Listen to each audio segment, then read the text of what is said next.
Chapter 5, E Pluribus Unum. The attack on the common American identity is the culmination of the cult of ethnicity. That attack was mounted in the first instance by European Americans of non-British origin, unmeltable ethnics, against the British foundations of American culture, then latterly massively by Americans of non-European origin against the European foundations of that culture. As Theodore Roosevelt's forebodings suggest, the European immigration itself palpitated with internal hostilities, everyone at everybody else's throats, hardly the monocultural crowd portrayed by ethnocentric separatists. After all, the two great world wars of the 20th century began as fights among European states. Making a single society out of this diversity of antagonistic European peoples is a hard enough job. The new salience of non-European, non-white stocks compounds the challenge, and the non-Europeans, or at least their self-appointed spokesmen, bring with them a resentment, in some cases of hatred, of Europe and the West, provoked by generations of Western colonialism, racism, concession, contempt, and cruel exploitation. Will not this rising flow of non-European immigrants create a minority majority that will make Eurocentrism absolute by the 21st century?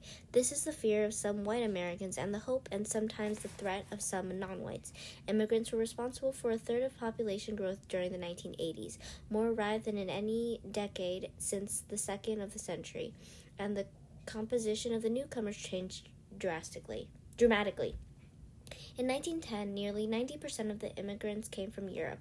In 1980s, more than 80% came from Asia and Latin America. Still, foreign-born residents constitute less than 10% of the population today, as against nearly 15% when the first Roosevelt and Wilson were worrying about the hyphenated Americans. Stephen Thurnstorm doubts that the minority majority will ever arrive. The black share in the population has grown rather slowly, 9.9% in 1920, 10% in 1950, 11.1% in 1970, 12.1% in 1990. Neither Asian Americans nor Hispanic Americans go in for especially large families, and family size in any case tends to decline as income and intermarriage increase. If today's immigrants assimilate to American ways as readily as their predecessors at the turn of the century, as seems to be happening, Thurnstorm concludes that there won't be a minority-majority issue anyway.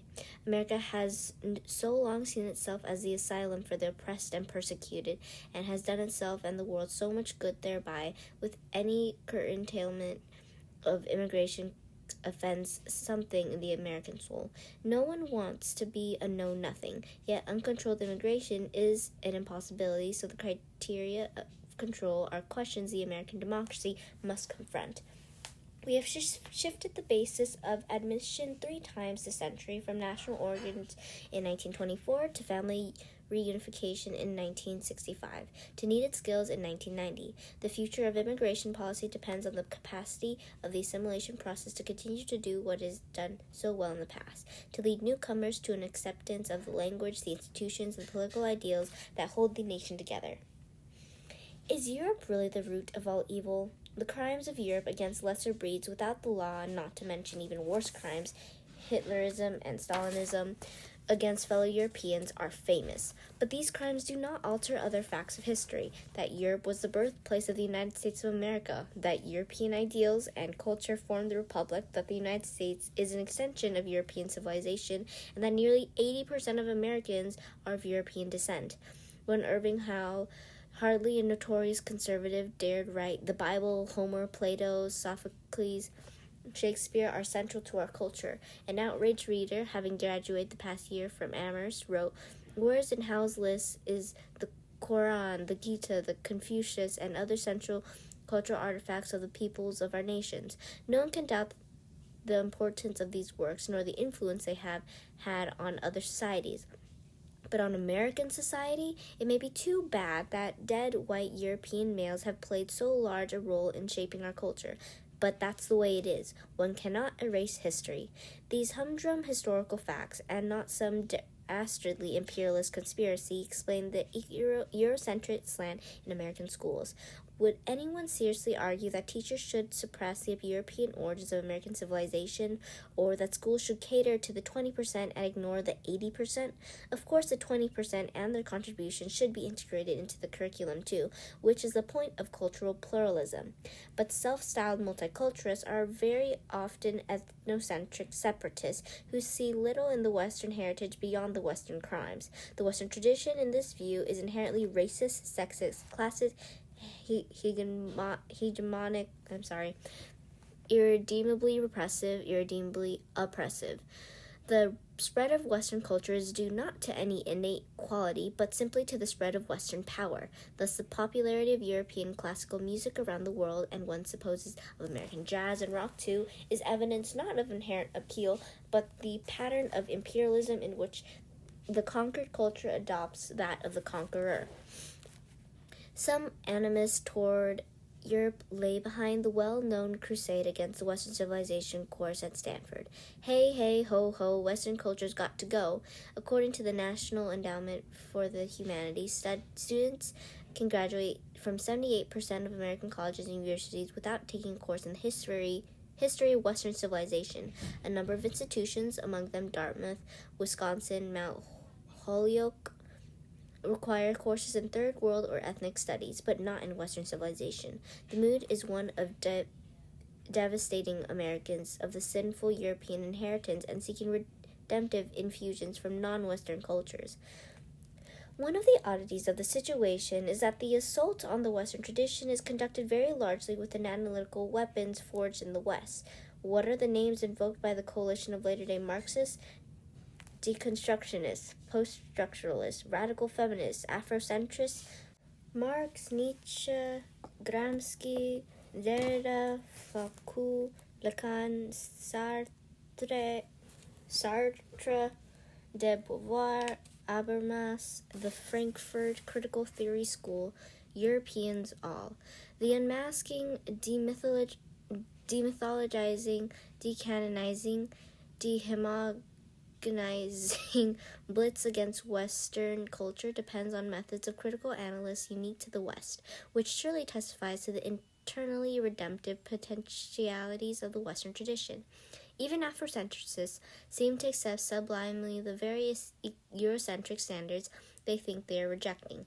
Black intellectuals condemn Western civilization, Professor Pierce Williams says, yet ardently wish to prove it was founded by their ancestors, and like Frantz Fanon and Leopold Senghor, whose books figure prominently on their reading list, Afrocentric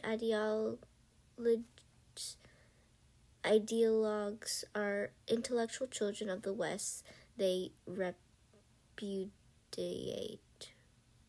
Fanon, the elegant spokesman of the African wretch of the earth, had French as his native tongue and based his analysis on Freud, Marx, and Sartre.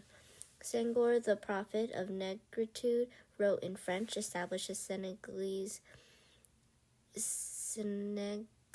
educational system on the French model, and he left the presidency of Senegal, retired to France. Western hegemony, it would seem, can be the source of protest as well as of power.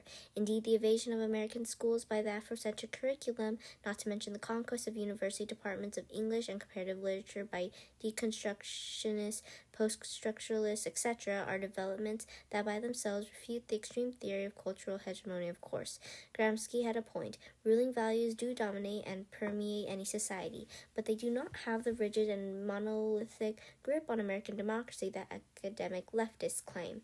Radical academics denounce the canon as an instrument of European oppression, enforcing the hegemony of the white race, the male sex, and the capitalist class, designed, in the words of one professor, to rewrite the past and construct the present from the perspective of the privileged and the powerful.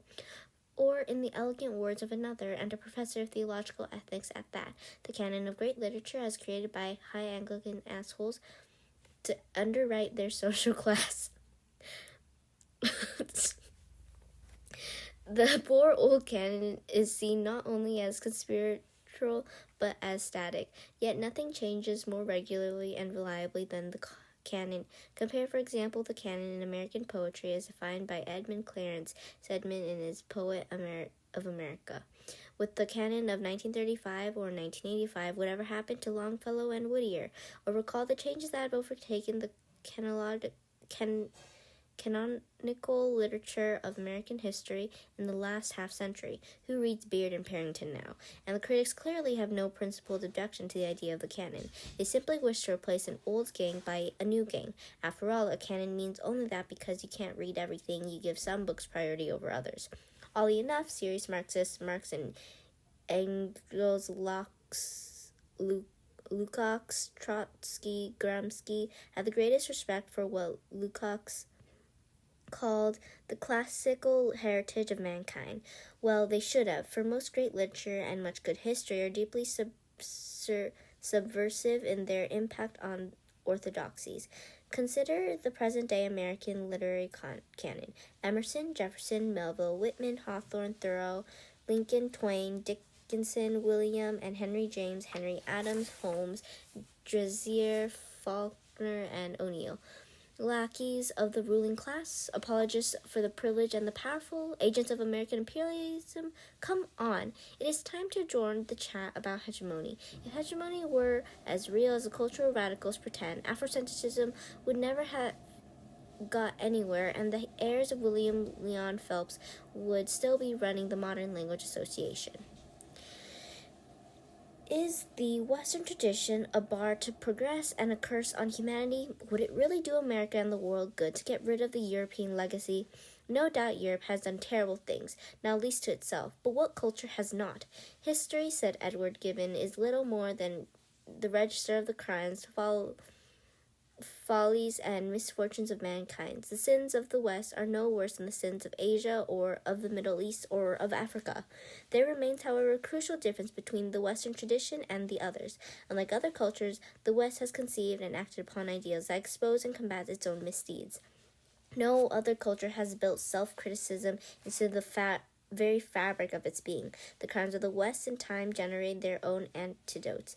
They have provoked great movements to end slavery, to raise the status of women, to abolish torture, to combat racism, to promote religious tolerance, to defend freedom of inquiry and expression, to advance personal liberty and human rights.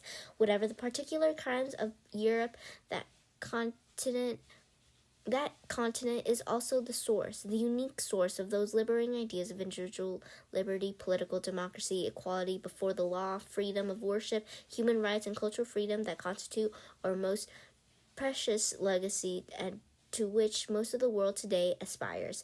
These are European ideas, not Asian, not African, nor Middle Eastern ideas except by adoption. The freedoms of inquiry and of artistic creation, for example, are Western values. Consider the differing reactions to the case of Salman Rushdie. What the West saw as an intolerable attack on individual freedom, the Middle East saw as a proper punishment for an evildoer who had violated the mores of his group. Individualism itself is looked on with abhorrence and dread by collectivist cultures in which loyalty to the group overrides personal goals. Cultures that social scientists say comprise about 70% of the world's population. There's surely no reason for Western civilization to have guilt trips laid on it by champions of cultures based on despotism, superstition, tribalism, and fanaticism. In this regard, the Afrocentrists are especially absurd. The West needs no lectures on the superior virtue of those Sun people who sustained slavery until Western imperialism abolished it, and sustain it to this day in Mauritania and the Sudan, who keep women in subjection, marry several at once, and mutilate their genitals, who carry out racial persecutions not only against Indians and other Asians, but against fellow Africans from the wrong tribes, who show themselves either incapable of operating in a democracy or ideologically hostile to the democratic idea, and who, in their tyrannies and massacres, their Idi Amins and Bokases, have stamped with utmost brutality on human rights. Keith B. Richburg, a black newspaperman who served for 3 years as the Washington Post bureau chief in Africa, saw bloated bodies floating down a river in Tanzania from the insanity that was Rwanda, and thought, There but for the grace of God go I. Thank God my nameless ancestor, brought across the ocean in chains and leg irons, made it out alive. Thank God I am an American. Certainly the European overlords did little enough to prepare Africa for self-government, but democracy would find it hard in any case to put down roots in a tribalist and patrimonial culture that long before the West invaded Africa had sanctified the personal authority of chieftains and ordained the obedience of the tribe. What the West would call corruption is regarded through much of Africa as no more than the prerogative of power. Competitive political parties, an independent judiciary, a free press, the rule of law are alien to African traditions. It was the French, not the Algerians, who freed Algerian women from the veil, much to the irritation of Frantz Fanon, who regarded deveiling as symbolic rape. As in India, it was the British, not the Indians, who ended or did their best to end the horrible custom of suthi, widows burning themselves alive on their husbands' funeral pyres. It was the West, not the non-Western cultures, that launched the crusade to abolish slavery, and in doing so encountered mighty resistance, especially in the Islamic world, where Muslims with fine impartiality enslaved whites as well as blacks. Those many brave and humane Africans who are struggling these days for decent societies are animated by Western, not by African ideals. White guilt can be pushed too far. The Western commitment to human rights has unquestionably been intermittent and imperfect, yet the ideal remains, and movement towards it has been real, if sporadic. Today, it is the Western democratic tradition that attracts and empowers people of all continents, creeds, and colors. When the Chinese students cried and died for democracy in Tiananmen Square, they brought with them not representations of Confucius or Buddha, but a model of the Statue of Liberty. The Great American Asylum, as Kroeker called it, open, as Washington said, to the oppressed and persecuted of all nations, has been from the start an experiment in a multi-ethnic society. This is a bolder experiment than we sometimes remember. History is littered with the wreck of states that tried to combine diverse ethnic or linguistic or religious groups within a single sovereignty. Today's headlines tell of imminent crisis or impending dissolution in one or another multi-ethnic polity. The luck so far of the American experiment has been due in large part to the vision of the melting pot. No other nation, Margaret Thatcher has said, has so successfully combined people of different races and nations within a single culture. But even the United States, ethnic ideologues have not been without effects. They set themselves against the old American ideal of assimilation. They call the republic to think in terms not of individual but of group identity, and move the polity of individual rights to group rights. They have made certain progress in transforming the United States into a more segregated society. They have done their best to turn a college generation against Europe and the Western tradition. The Afrocentric and bilingual curricula they would impose on the public schools are well designed to exclude minority children from the American mainstream. They tell minority groups that the Western democratic tradition is not for them. They encourage minorities to see themselves as victims and to live as alibis rather than to claim the opportunities opened for them by the potent combination of minority protests and white guilt. They fill the air with recrimination and rancor, and have remarkably advanced the fragmentation of American life.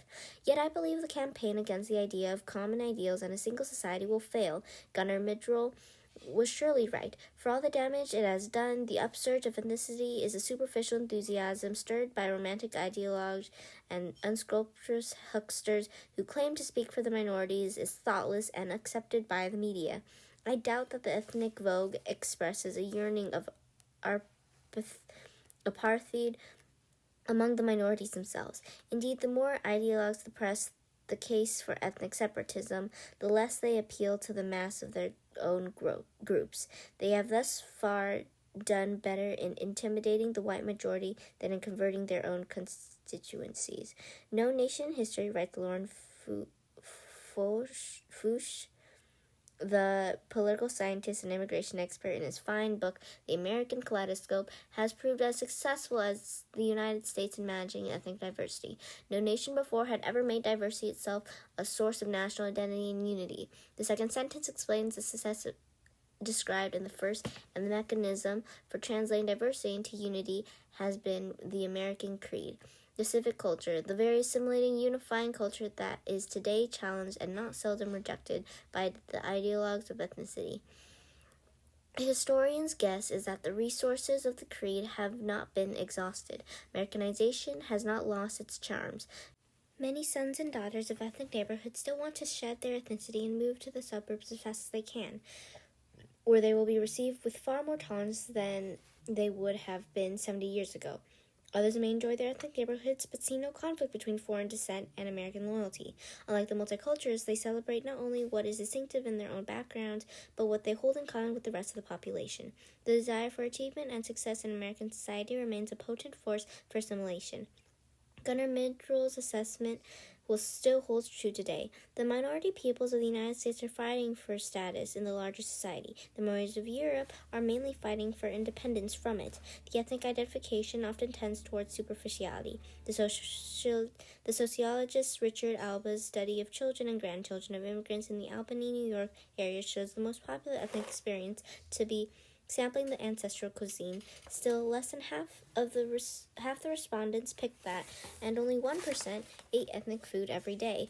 Only 1/5 acknowledged a sense of special relationship to people of their own ethnic background. Less than 1/6 taught their children about their ethnic origins. Almost none was fluent in the language of the old country.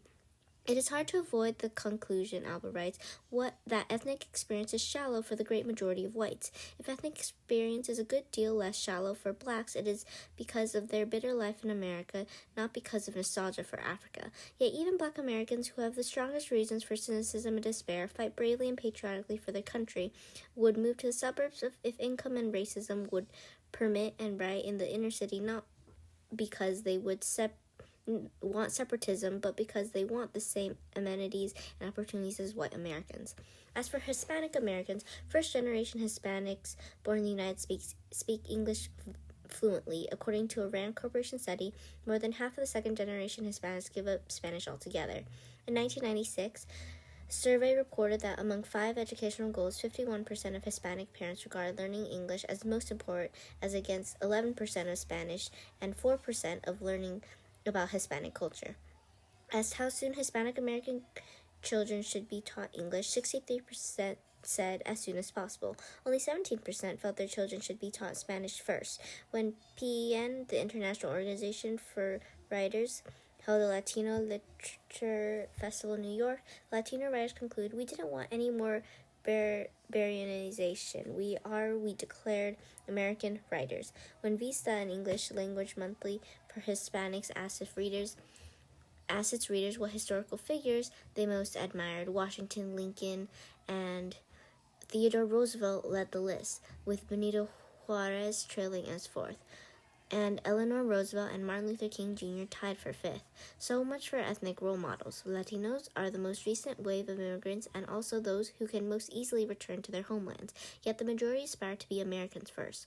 Professor Andrew Hacker, author of a valuable and admonitory book, Two Nations, Black and White, Separate, Hostile, Unequal, remarks that the children of new immigrants in his classes at Queens College in New York City, the vast majority of immigrant parents intend to stay and see their children become fully fledged Americans. Hardly any of these parents are pressing for multicultural textbooks or to have their particular nationalities written into the lessons. Their dream is to have their sons and daughters do well. What is even more fatal to identity politics and the cult of ethnicity is the simple fact that many, probably most Americans, are of mixed ancestry. They do not see themselves as belonging to a single ethnic group, and the mix is growing every day. The wedding notices in any newspaper testify to the equanimity with which people marry people of different ancestry, religion, and race. So many Jewish Americans marry outside their faith that Jewish leaders worry about the future of the American Jewish community. More Japanese Americans marry Caucasians than do other Japanese Americans. Other 70% of American Indians marry non-Indians. Black-white marriages banned in 19 states until the Supreme Court banned the bans in 1967 have risen from 2.6% of all marriages by blacks in 1970 to 12.1% in 1993 and continue to rise each passing year. The multicultural enthusiasm has encouraged the classification of Americans for census or affirmative action purposes into ethnic and racial categories. But the mixing process has in its turn led to protests by multi-ethnic Americans who insist on the right to reject particularist identities. In 1996, thousands of mixed-race Americans joined the Multiracial Solidarity March in Washington to press the government to add a multiracial category to the 2000 census. Whatever the Census Bureau eventually does, the mixing process will continue. Derek Walcott, condemning Europe's ethnic cleansing in his 1993 Nobel Prize lecture, spoke of lands where citizens would intermarry as they chose, from instinct, not tradition, until their children find it increasingly futile to trace their genealogy. America is more and more that way. Tiger Woods, 1/4 Thai, 1/4 Chinese, 1/4 black, 1/8 white, 1/8 American Indian foreshadows the future. We can, I am sure, count on the power of sex and of love to defeat those who would seek to divide the country into separate ethnic communities. The ethnic revolt against melting pot has reached the point, in rhetoric at least, though not, I think, in reality, of a denial in the idea of a common culture and a single society.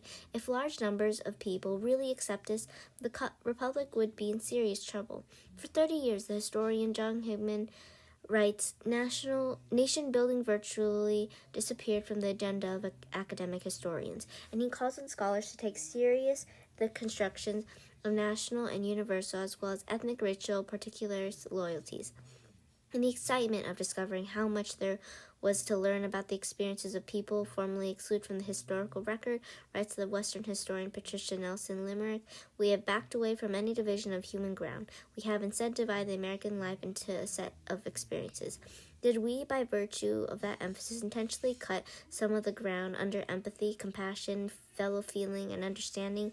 Might it be time to build some of that foundation back in? The question poses itself. How to build back the foundation? How to restore the balance between unum and pluribus? The American homogeneity disappeared well over a century ago, never to return. Ever since, we have been preoccupied in one way or another with the problem. As Herbert Crowley phrased in 80 years back in The Promise of American Life, of preventing such divisions from dissolving the society into which they enter, of keeping such a highly differentiated society fundamentally sound and whole, this required, Crowley believed, an ultimate bond of union. There was only one way by which solidarity could be restored, and that is by means of democratic social ideal. The genius of America lies in its capacity to forge a single nation from people of remarkably diverse racial, religious, and ethnic origins. It has done so because democratic principles provide both the philosophical bond of union and practical experience in civic participation. The American Creed envisages a nation composed of individuals making their own choices and accountable to themselves, not a nation based on inviolable ethnic communities. The Constitution turns on individual rights, not on group rights. Law, in order to rectify past wrongs, has from time to time, and in many view, often properly so, acknowledged the claims of groups. But this is the exception, not the rule. Our democratic principle contemplate an open society founded on tolerance of differences and on mutual respect. In practice, America has been more open to some than to others, but it is more open to all today than it was yesterday, and is likely to be even more open tomorrow than today. The persistent movement of American life has been from exclusion to inclusion. Historically and culturally, this republic has an Anglo-Saxon base, but from the start the base has been modified, enriched, and reconstituted by transfusions from other continents and civilizations. The movement from exclusion to inclusion causes a constant revision in the texture of our culture. The ethnic transfusions affect all aspects of American life: our politics, our literature, our music, our painting, our movies, our cuisine, our customs, our dreams. Black Americans in particular have influenced the ever-changing national culture in many ways. Not since ancient Rome conquered and then surrendered to the culture of its Greek slaves and freed men Observes Orlando Patterson, has the culture of a dominant world civilization been so enormously influenced by so small minority of people? Black Americans have lived for centuries, and unless one believes in racist mysticism, they belong far more to American culture than to the culture of Africa. Their history is part of the Western democratic tradition, not an alternative to it. Henry Louis Gates Jr. reminds of James Baldwin's remark about coming to Europe to find out that he was an American as any Texas GI. No one does Black Americans more disservice than those Afrocentric ideologies who would define them out of the West. It's only in the last half-century that white America has begun to acknowledge and confront the racism that has disfigured the national past.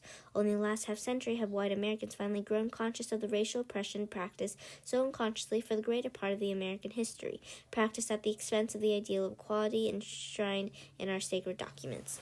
Progress has been made and cannot be denied. If anyone had told me half-century ago that in my lifetime with Black Americans, only 12% of the population, I would see a Black general as chairman of the Joint Chiefs Staff, Black justices on the Supreme Court, Black governor in Virginia, Black mayors in Atlanta, Birmingham, New Orleans, and other southern cities, as well as New York, Chicago, Washington, Los Angeles, Philadelphia, Detroit, Seattle, St. Louis, Kansas City, not to mention Blacks playing in the major leagues, I would have been happy but incredulous. Yet all this has taken place. Why, then, do some observers believe that relations between the races are getting worse? The great Tocqueville answered that question a century and a half ago, explaining why in the years before the French Revolution those parts of France that had enjoyed most improvement also exhibited most discontent. Tocqueville wrote, "It is not always when things are going from bad to worse that revolutions break out. Patiently endured so long as it seemed beyond redress, a grievance comes to appear intolerable once the possibility of removing it crosses men's minds. For the mere fact that certain abuses have been remedied draws attention to the others, and they now appear more galling. People may suffer less, but their sensibility is exasperated.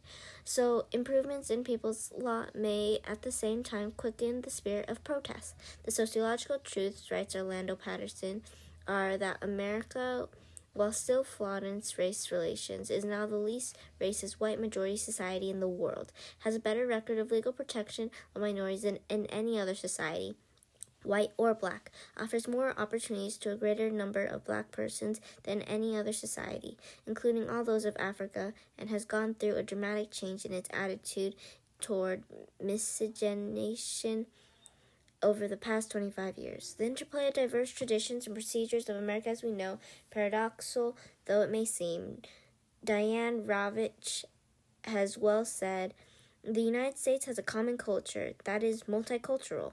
That is why unifying political ideals coexist so easily and cheerfully with diversity in social and cultural values. Within the overarching political commitment, people are free to live as they choose, ethnically and otherwise. Differences will remain. Some are reinvented, some are used to drive us apart. But as we renew our allegiance to the unifying ideals, we provide the solvent that will prevent differences from escalating to antagonism and hatred. One powerful reason for the movement from exclusion to inclusion is that the American creed facilitates the appeal from the actual to the ideal. When we talk of the American democratic faith, we must understand its true dimensions. It is not an impervious, final, and complacent orthodoxy, intolerant of deviation and dissent, fulfilled in flags, salutes, oaths of allegiance, and hands over the hearts.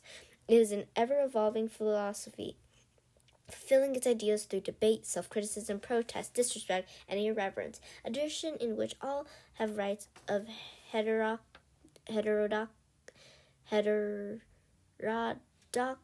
and opportunities for self-assertion. The creed has been the means by which Americans have haltingly but persistently narrowed the gap between performance and principle.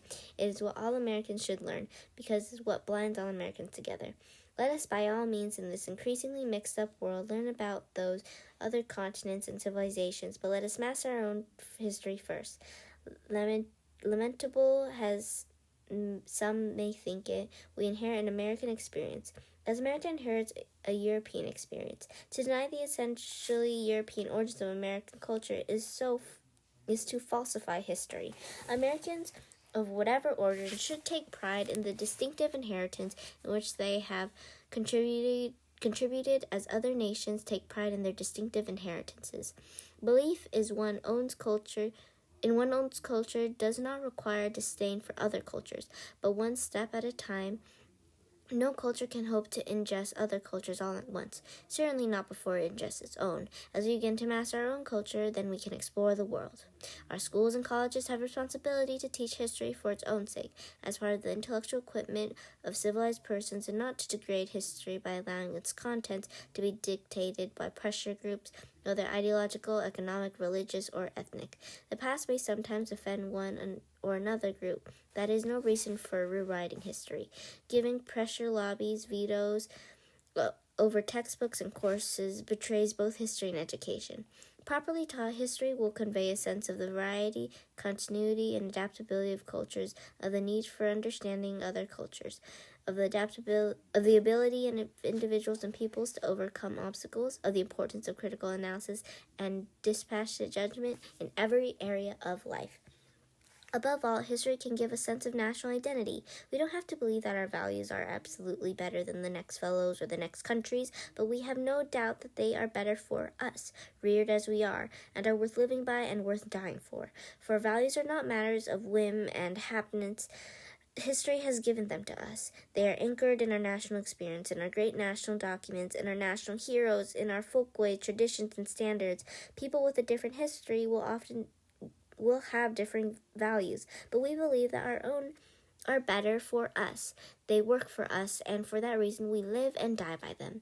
It has taken time to make the values real for our citizens, and we still have a good distance to go, but we have made progress. If we now repudiate the quiet, marvelous inheritance that history bestows on us, we invite the fragmentation of the national community into quarrelsome spatter of encaves, ghettos, tribes. The bonds of cohesion in our society are sufficiently fragile, or so it seems to me, that it makes no sense to strain them by encouraging and exalting cultural and linguistic apartheid. The American identity will never be fixed and final. It'll always be in the making. Changes in the population have always brought changes in the national ethos and will continue to do so, but not, one must hope, at the expense of national integration. The question America confronts as a pluralistic society is how to vindicate cherished cultures and traditions without breaking the bonds of cohesion. Common ideals, common political institutions, common language, common culture, common fate that hold the republic together. Our task is to combine due appreciation of the splendid diversity of the nation with due emphasis on the great unifying Western ideas of individual freedom, political democracy, and human rights. There are the ideas that define the American nationality and that today empower people of all continents, races, and creeds. What then is the American, this new man, where here individuals of all nations are melted into a new race of men? Still a good answer, still the best hope.